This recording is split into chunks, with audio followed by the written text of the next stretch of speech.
बिस्मिल्लाहिर्रहमानिर्रहीम। अस्सलाम वालेकुम। लीगल ग्लोब अल शरीफ ला चैम्बर के साथ मैं हूं मोहम्मद उमर इशफाक। हमारे चैनल को आप सब्सक्राइब कीजिए, बेल आइकन पर क्लिक कीजिए ताकि हमने जो सीरीज स्टार्ट की हुई लॉ के लेक्चर्स की वो आपको बर वक्त नोटिफिकेशन के ज़रिए मिल जाए। आज जो हमने टॉपिक सेलेक्ट किया है बहुत ही ज़्यादा इंपॉर्टेंट टॉपिक है, बिकॉज आपके LLB पार्ट 1 में एंड LLB पार्ट 3 में ये टॉपिक बहुत ज़्यादा पूछा जाता है।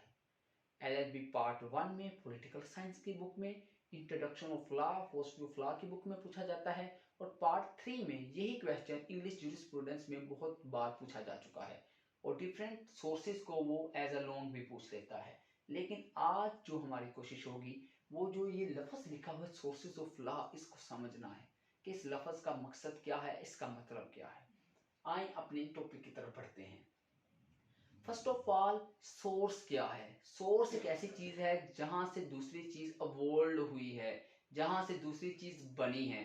यानी कि एक इंसान भी है तो वो भी यानी कि किसी चीज से बना हुआ है, उसका कोई सोर्स है। तो एक जो चाइल्ड है, एक बेबी है, उसका सोर्स क्या है? उसकी मदर है, यानी कि उसको किसने जन्म दिया है? उसकी माँ ने दिया है। इसी तरह लॉ को भी किसी चीज ने जन्म दिया है, ये भी किसी चीज की पैदावार है लॉ। तो सोर्सेज ऑफ लॉ क्या होंगे? यानी कि सोर्सेज ऑफ लॉ हैं फ्रॉम विच लॉ ड्राइव्स, यानी कि ऐसी चीजें जहां से लॉ बना है उन्हें हम सोर्सेज ऑफ लॉ कहेंगे, या जहां से लॉ ओरिजिनेट हुआ है, जहां से लॉ की इब्तिदा हुई है, हम उसको क्या कहेंगे? सोर्सेज ऑफ लॉ कहेंगे। आई थिंक सो इसके बारे में आपका कॉन्सेप्ट क्लियर हो गया होगा कि सोर्सेज ऑफ लॉ टर्म से क्या मुराद है। एक और मिसाल देकर समझा देता हूं। आपके सामने कुर्सी पड़ी हुई है, वो वुड की बनी हुई है। तो आप जब कुर्सी को देखेंगे, आपसे कोई पूछे कि आप बताएं इसका सोर्स क्या है, तो आप कहेंगे इसका सोर्स है जी वुड। और वुड का सोर्स क्या है? एक ट्री है। यानी कि यहाँ पे मेन सोर्स एक ट्री हुआ जिसने एक चेयर बना दी, यानी कि सोर्स ट्री है, जो उसकी पैदावार है वो क्या है? चेयर है। तो आई थिंक सो आप सोर्सेज ऑफ लॉ के बारे में क्लियर हो गए होंगे। मैंने आपको दो मिसालें इसलिए दी ताकि आप ये जो लफ्ज है सोर्स, इसके बारे में अच्छे तरीके से क्लियर हो जाए। और सोर्सेज ऑफ लॉ क्या है? ऐसी चीजें जहां से लॉ इवॉल्व हुआ है। अब हम आगे बढ़ते हैं। डिफरेंट जूरिस्ट ने इसको डिफरेंट तरीके से बयान किया और अपनी अपनी इसके बारे में राय दी ताकि आप इसको समझ सकें। हम भी कुछ जूरिस्ट को डिस्कस करेंगे और ऐसी एथेंटिक सोर्सेज डिस्कस करेंगे जो हमारे जहन में भी आ जाएं। कल को हमारे पेपर में ये सवाल पूछा जाए तब भी हम उसका जवाब दे सकें। अगर हमसे कोई पूछ भी लेता है तो हम उसको कायल कर सकें कि भाईजान ये सोर्सेज ऑफ लॉ हैं।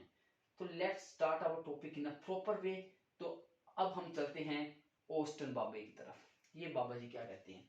ये बाबा जी कहते हैं कि 3 सोर्सेज ऑफ लॉ हैं। इनके मुताबिक सोर्सेज ऑफ लॉ 3 हैं, इसके बाहर कोई सोर्सेज ऑफ लॉ नहीं है। वो 3 सोर्सेज ऑफ लॉ कौन से हैं? ऑस्टन कहते हैं एक सोर्सेज ऑफ लॉ है डायरेक्ट ऑथर, यानी कि जो बंदा उसको बना रहा है वो डायरेक्टली उसका सोर्स ऑफ लॉ है। वो कोई सुप्रीम अथॉरिटी भी हो सकती है, वो कोई सोवरेन बॉडी भी हो सकती है। यानी कि उसके मुताबिक पहला सोर्स क्या है? डायरेक्ट ऑथर है। उसके बाद वो जो सोर्स ऑफ लॉ कहता है वो कहता है हिस्टोरिकल डॉक्यूमेंट। जितने भी हिस्टोरिकल डॉक्यूमेंट्स हैं उनको भी वो सोर्सेज ऑफ लॉ में लेके जाता है। ठीक है। और देन वो थर्ड सोर्स ऑफ लॉ बड़ा इंटरेस्टिंग बताता है। वो कहता है कोई ऐसी वजह भी हो सकती है जिससे लॉ बना हो, कोई ऐसी वजह भी हो सकती है जिससे लॉ तख्लीक हुआ हो, लेकिन वो वजह आम वजह होगी और बाद में लेटर ऑन उस पे फोर्स ऑफ लॉ हो जाएगी। यानी कि उसका इशारा किसी कस्टम की तरफ भी हो सकता है यहाँ पे। यानी कि कोई काज बनी, कोई वजह बनी जिसकी वजह से लॉ तख्लीक हुआ, लॉ बना, और उस पे फोर्स ऑफ लॉ लगी तो उसने लॉ का रूप धारा। पहले उसकी कोई कॉमन वजह थी, कोई आम वजह थी मास जनरलाइज होने के लिए। ये तो ऑस्टन कहते हैं। एक और मशहूर बाबे भी मैंने आपको याद करवाए थे, वो है हमारे सालमंड। ये दो तो आपने भूलने ही नहीं है, ऑस्टन और सालमंड। इनका लॉ के साथ बड़ा गहरा रिश्ता है। यानी कि इन्होंने हर टॉपिक पे लॉ के कोई ना कोई बात कही ही होगी, और वो बात आपने याद भी रखनी है क्योंकि ये दोनों बड़ी पते की बातें करते हैं। अब ये सालमंड क्या कहता है? सालमंड जो सोर्सेज ऑफ लॉ है उसको दो हिस्सों में डिवाइड करता है। वो कहता है कि कुछ होंगे फॉर्मल सोर्सेज ऑफ लॉ और कुछ होंगे मटेरियल सोर्सेज ऑफ लॉ। इन दो को डिवाइड करने का उसका मकसद क्या है? यानी कि एक के अंदर वो फॉर्मेलिटीज फ्रॉम विच लॉ पास को बयान करता है कि लॉ किन अदवार से गुजर कर मौजूदा हसीयत पे पहुंचा है, यानी कि लॉ बनने के लिए उसने कौन कौन से स्टेप से गुजरा है। अगर हम मिसाल ले लें, हमारा जो लॉ बनता है पाकिस्तान में कैसे बनता है, आपकी नेशनल असेंबली में वोटिंग होती है, देन आपके सेनेट के पास जाता है, वहां पे उसकी वोटिंग होती है, वहां पे वो पास होता है, देन उस पे प्रेसिडेंट के दस्तखत होते हैं, उसके सिग्नेचर होते हैं, देन वो लॉ पास होता है। इस तरह ही बिल पासिंग का जो कॉन्सेप्ट है वो भी इसी तरह ही है हमारा। तो यानी कि उसको हम कह सकते हैं ये फॉर्मल सोर्स ऑफ लॉ है, यानी कि from which law drive is it's validity, यानी कि लॉ ने जिस तरीके कार से अपनी वैलिडिटी को हासिल किया है उसको हम लेंगे फॉर्मल सोर्सेज ऑफ लॉ में। I think so formal sources of law का आपका कॉन्सेप्ट क्लियर हो चुका होगा। देन उसके हैं material sources of law. Salmon ने इसको फॉर्मल और मटेरियल में डिवाइड किया है। मटेरियल क्या है, कोई ऐसी एक्चुअल सब्सटेंस है जहां से लॉ बना है। मटेरियल से वाज़ेह है, मटेरियल हम उन चीजों को कहते हैं जो हमें आंखों से नजर आती हैं या जिनसे कोई चीज बनती है, उसको हम मटेरियल कहते हैं। यानी कि ऐसी चीजें जिनसे कोई चीज बन रही है, कोई एक्चुअल सब्सटेंस पड़ी हुई है, उसको हम मटेरियल कहते हैं। ठीक है, यानी कि ये किस पे डिपेंड कर रहे हैं, एक्चुअल चीज पे डिपेंड कर रहे हैं। इसको आगे बेसिकली वो दो पार्ट में डिवाइड करता है। अभी तक अगर आपको मटेरियल की समझ नहीं आई होगी तो अब आपको इसकी समझ आ जाएगी जब हम इसको दो पार्ट्स में डिवाइड करेंगे। पहले वो पार्ट कहता है लीगल सोर्सेज ऑफ लॉ और दूसरे वो कहता है हिस्टोरिकल सोर्सेज ऑफ लॉ। अब इन दोनों में डिफरेंस क्या है, ये वो मटेरियल सोर्सेज ऑफ लॉ के नीचे उसकी दो काइंड्स बयान कर रहा है। फॉर्मल सोर्सेज ऑफ लॉ के नीचे कोई काइंड नहीं, मटेरियल के नीचे इसकी दो काइंड्स हैं। एक है legal sources of law and one is historical source of law. Historical source of law वो हैं जो कि हिस्ट्री का हिस्सा हैं, जो कि पास्ट का हिस्सा हैं और ये बाइंडिंग नहीं है बंदे पे, उसको फॉलो करे या ना करे, ये बंदे की अपनी मर्जी पे हैं और ये सर्टन सर्कमस्टांसिस में फॉलो होते हैं, सर्टन में नहीं होते।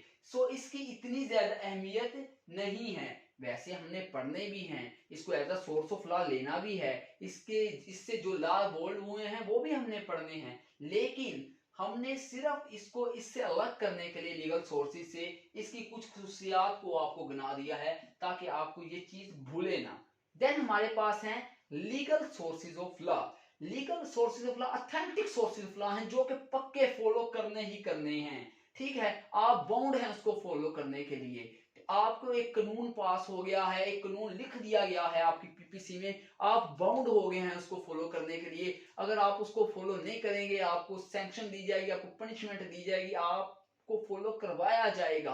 अगर आप उसको तोड़ोगे तो आपको पनिशमेंट दी जाएगी। यानी कि ऑथेंटिक सोर्स ऑफ लॉ है, अथॉरिटी बैठी हुई है ऊपर उसको फॉलो करवाने के लिए, या ये कह सकते हैं जिसको फॉलो करने के लिए हम बाउंड हो चुके हैं, हम बंध चुके हैं।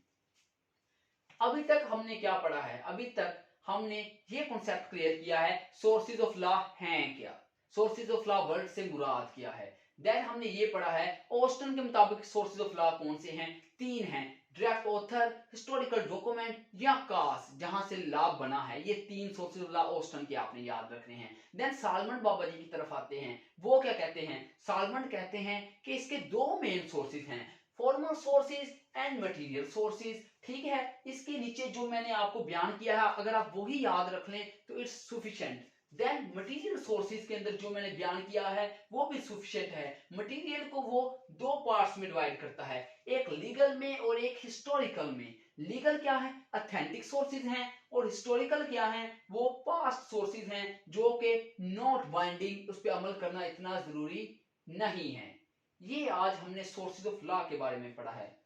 अब सम सोर्सेज ऑफ लॉ मैं आपको बताऊंगा जो आपने याद भी रखने हैं और उनके मुताबिक हम नेक्स्ट लेक्चर्स को तरतीब भी देंगे। नेक्स्ट लेक्चर में हम वो वाले सोर्सेज रखेंगे जो पेपर में ज्यादा पूछे जाते हैं, जो लॉन्ग में वो पूछ लेता है और आपने वो तैयार करने हैं। सम सोर्सेज ऑफ लॉ कौन कौन से हैं, देखें जी, custom as a source of law, ठीक है, equity as a source of law, custom भी लॉ का सोर्स है। इक्विटी भी लॉ का सोर्स है, लेजिस्लेशन भी लॉ का सोर्स है, प्रेसिडेंट्स भी लॉ का सोर्स है, देन यहाँ पे मोरालिटी भी लॉ का सोर्स ही होती है, ठीक है।